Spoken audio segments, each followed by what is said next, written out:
What's going on, people? It's me, TheRealMossi, with another Battlefield 3 quick tip for you. This time I'm going to be looking at the best jet setups. I usually do setups based on the situation, but this time I'm going to try to do something a little different and give you some setups based on the pilot's playstyle. I'll give you a basic beginner setup with early unlocks, 2 advanced setups, and a balanced overall setup. So let's get started. As always, before I get into the actual setups, I'll show you the available options for each of the upgrades, gadgets, and weapon slot. Here are the options for the jet's upgrade slot. For the gadget slot and the weapon slot. And there's also a permanent upgrade called the below radar, which prevents lock-on when you fly at low altitudes. Alright, let's get started with the beginner's basic setup.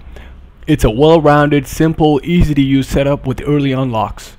Go with stealth in the vehicle upgrade slot until you can unlock proximity scan or air radar.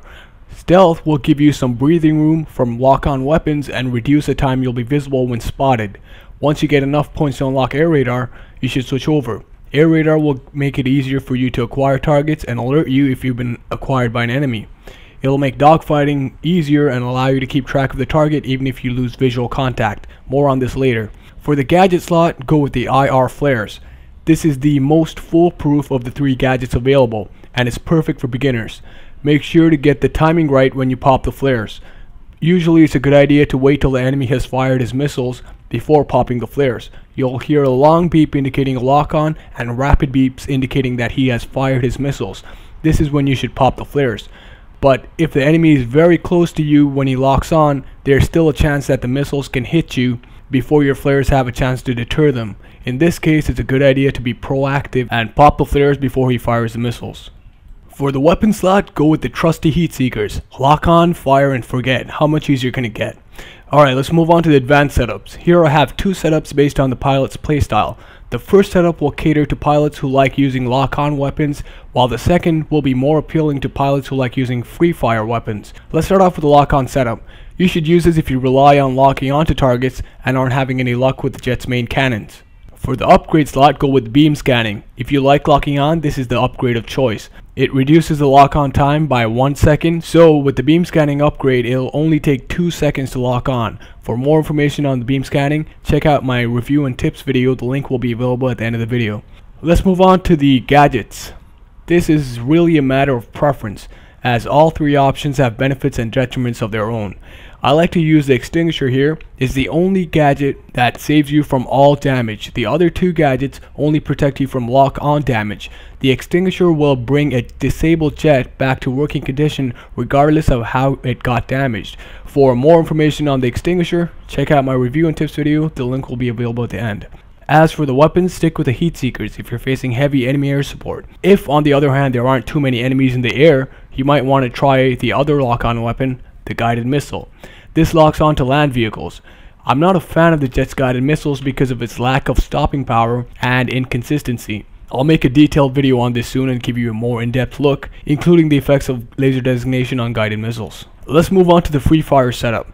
You should use this if you use the cannons more often than the heat seekers, and you don't have to rely on locking onto a target to finish him off. Alright, for the upgrade slot, go with the air radar. This will reveal enemy aircraft, land vehicles, and gadgets that are within the radius of your minimap. It's especially useful in jets because of the high speed. Knowing where your target is allows you to make each strafing run more precise and deadly. Like I said before, it gives a great advantage in dogfights. Being able to know exactly where your enemy is, especially when he's attacking you from behind, will allow you to make evasive maneuvers accordingly. As for the gadget, like I said before, it's a matter of preference. I usually go with the extinguisher for the reason I covered, but if you want to go with the ECM jammer, I'll give you some stats you can use. The jet's ECM jammer works on a 10-second cycle. Once you pop it, it'll prevent lock-on for 5 seconds, and it takes a full 10 seconds to cool down from the moment you pop it. So once you pop it, you'll be safe for the first 5 seconds when it's active, and vulnerable in the last 5 seconds when it's still cooling down. Also, another important thing to note about the ECM jammer is the fact that it only prevents lock-on. If the enemy completes a lock-on and fires the missile, the ECM jammer won't deter the missile, so make sure to pop it before the enemy fires the missile. Let's move on to the weapon slot. Here you want to go with the rocket pods. These are clearly the best choice for air-to-ground strikes with the jet. The rocket pods have more stopping power than the guided missiles, and you tend to get more consistent results with them. With good aim, you can disable a tank in a single pass with the rocket pods. I'll have a detailed look at these in a future video. As for the best overall setup, I'm going to take bits and pieces from the above two setups, so here it is. Upgrade air radar, gadget, extinguisher, and weapon rocket pods. I know this is very similar to the advanced free fire setup. This setup is very well balanced. The air radar serves both an offensive and defensive purpose. The extinguisher will save you from all damage, and the rocket pods allow you to be a threat to enemy air support as well as ground vehicles. It's good to keep in mind that although I didn't focus on the different situations this time, the setups you use should adapt to the different situations and types of enemies you encounter. Alright guys, I hope you try out some of these setups, have fun with jets, and good luck on the battlefield. If you enjoyed the video, please hit the like button, leave a comment, and subscribe if you want more. Thanks again, I'm TheRealMossi. Tell your friends about me.